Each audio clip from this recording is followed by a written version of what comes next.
একেবারে শুরু থেকেই হাসপাতাল কর্তৃপক্ষের ভূমিকা হোক বা তদন্তের গতি প্রকৃতি তা নিয়ে একাধিক জায়গায় পড়ুয়াদের অভিযোগ ছিল।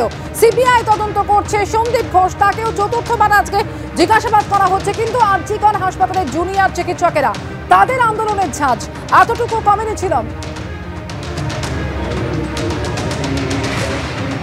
আন্দোলনের ঝাঁজ এতটুকু কমেনি। আমার সহকর্মী সুবীরকে দেখাতে বলবো আন্দোলনের মঞ্চ। আন্দোলনের মঞ্চে এখন নাগরিকরা চলে এসছেন, শুধু এই চিকিৎসক যারা ডাক্তার তারা নেই, অন্যান্যরাও আছে। এবং আমরা দেখতে পাচ্ছি গানে, ছবি আঁকায় সেগুলো সবই মেতে উঠেছে, এখানে সকলেই আছে সেখানে। এবং আমরা দেখাবো তারা এই দিকে রয়েছেন, প্রত্যেকে গান গাইছেন এবং সকলে মিলে সমবেত হয়েছেন এই গানে। এবং এই বিষয়টাই কিন্তু এইখানে গানে, কবিতায়, ছবি আঁকায় এই আন্দোলনের মঞ্চ কিন্তু মুখরিত। প্রত্যেকের বক্তব্য একটাই যে উই ওয়ান্ট জাস্টিস। এখানে যারা আছেন চিকিৎসকরা তাদের সঙ্গে কথা বলবো, তাদের সঙ্গে কথা বলে জেনে নেব তাদের বক্তব্য কি, এর পরবর্তী পদক্ষেপ কী। আপনারা তো আন্দোলন চলছে এবং একাধিকবার আপনারা যা বলেছেন সেই দাবিতেই এগিয়ে চলেছেন। আমরা যেটা বিচারের ক্ষেত্রে উই ওয়ান্ট জাস্টিস যে দাবি, সেই জাস্টিসের ক্ষেত্রে আমরা চাইছি একটা অগ্রগতি সিবিআইয়ের কাছ থেকে আমরা চাইছি।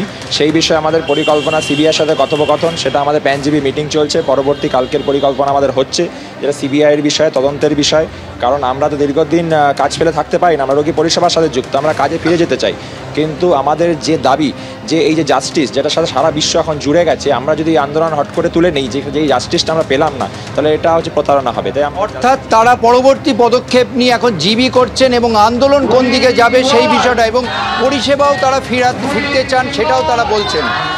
একেবারেই ছিল, অর্থাৎ আন্দোলনের ঝাঁজ আরো বাড়ছে, যত দিন যাচ্ছে, যত সময় গড়াচ্ছে আন্দোলনের ঝাঁজ আরো বাড়ছে। আরো একটা ছবি আপনাদের সামনে রাখবো, প্রতিবাদ আন্দোলনের ছবি, যেখানে একাডেমি অফ ফাইন আর্টসের সামনে শিল্পীদের সেই প্রতিবাদ, সেই ছবি আপনারা দেখতে পাচ্ছেন, যেখানে সমীর রাইচ রয়েছেন। নমস্কার। একেবারে রং তুলি হাতে করে তারা আজকে প্রতিবাদে নেমে পড়েছেন। যে ছবি আপনারা দেখতে পাচ্ছেন একাডেমি অফ ফাইন আর্টসের সামনে শিল্পীদের প্রতিবাদ।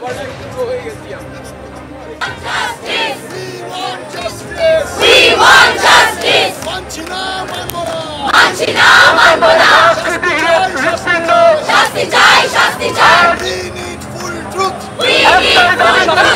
আমাদের প্রতিনিধি অর্ণব মুখোপাধ্যায় আমাদের সঙ্গে রয়েছেন। অর্ণব,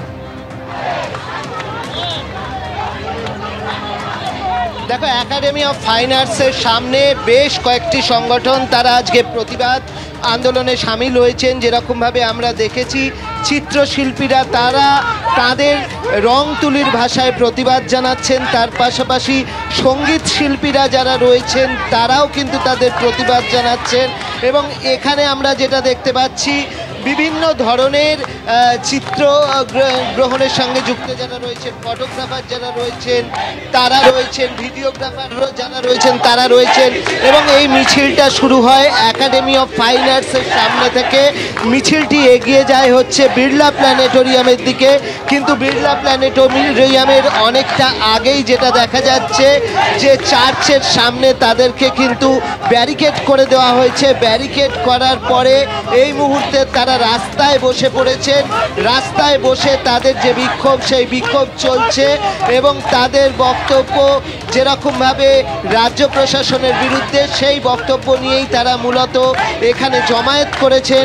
এবং তারা মিছিল শুরু করেছিলেন একদম একাডেমি অফ ফাইন আর্টসের সামনে থেকে। সেই মিছিল কিন্তু আটকে দেওয়া হয়েছে একদম, আমরা যেটা দেখতে পাচ্ছি প্রায় বিড়লা প্ল্যানেটোরিয়ামের আগে। তারপরে তারা বসে পড়েছেন, এখানে বসে পড়ে তারা বিক্ষোভ দেখাচ্ছেন।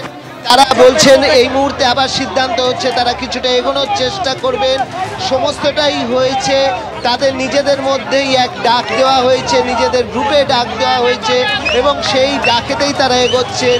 ফলে দেখতেই পাচ্ছ যে এখানে এই মুহূর্তে তোমাকে দেখিয়ে দেবো যে পুলিশ এখানে রয়েছে এবং এখানে পুলিশ রয়েছে।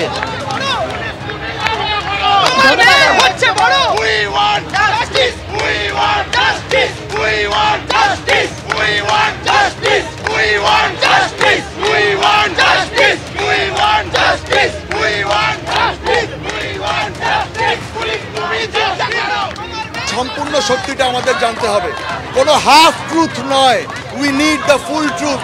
মানুষ জানতে চায় কি হয়েছে, মানুষ জানতে চায় কি ঘটনা। অশ্বত্থামা হত ইতি গজ নয়, মানুষ সত্যি ঘটনা জানতে চায়। যতক্ষণ না পর্যন্ত সেটা আমরা জানতে না পারছি আমাদের আন্দোলন চলবে।